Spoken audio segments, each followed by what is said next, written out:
اللہ نے اس معاشرے کے اندر امیر اور غریب کے ذریعے سے دونوں طبقات کو آزمایا ہے۔ سارے لوگ دولت مند نہیں ہوتے، اگر سارے لوگ دولت مند ہو جائے تو نظم کائنات نہیں چل سکتا۔ سارے لوگ ہی جو ہے وہ غریب ہو جائیں تو پھر بھی نظم کائنات متاثر، اس نے اوپر نیچے رکھا ہے، اس کا نظم ہے۔ تو یہ آزمائش ہے عمرا کی، ان کو دولت دے کے آزمایا، اور غریبوں کی آزمائش ہے کہ ان کو جو ہے وہ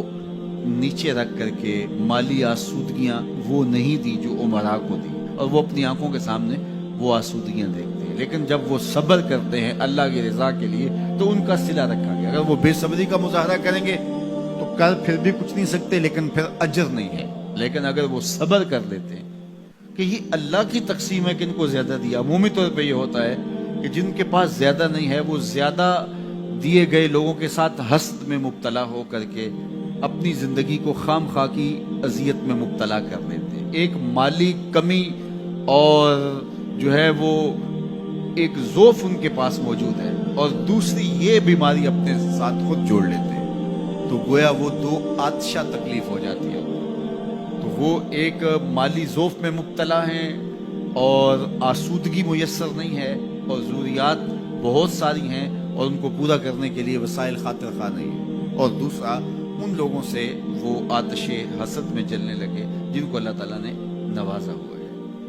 تو وہ اجر سے بھی محروم ہو گئے اور دوہری مصیبت میں مبتلا ہو گئے۔ لیکن اگر وہ سمجھتے ہیں ان کا مقسوم ان کے ساتھ اور میرا مقسوم میرے ساتھ، تو اللہ نے جو مجھے دیا ہے میں پہلے تو کوشش کروں کہ اپنے معاملات کو اس میں بہتر کرنے کی کوشش کروں۔ جب ہم دائیں بائیں سے دیکھ کے اپنے گھر کا بجٹ بناتے ہیں اور دائیں بائیں دیکھ کر کے جو ہے وہ اپنے امور زندگی کو طے کرتے ہیں تو پھر ہم مشکل میں مبتلا ہو جاتے ہیں،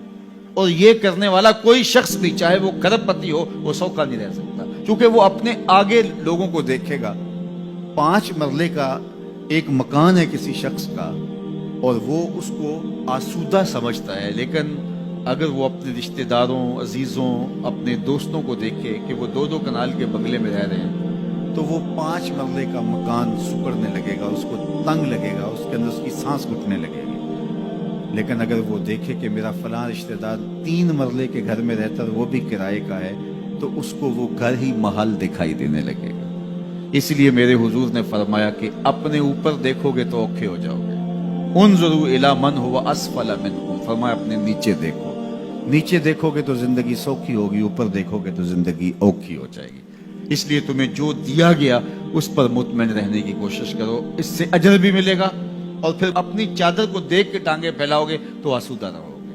اللہ اکبر۔ سنو سیدنا علی المرتضی رضی اللہ تعالیٰ عنہ حضور کا ایک فرمان ذکر کرتے ہیں کہ آقا کریم نے فرمایا جو اللہ کے دیے گئے تھوڑے رزق پہ راضی ہو گیا، اللہ قیامت کے دن اس کے تھوڑے عملوں پہ راضی ہو جائے گا۔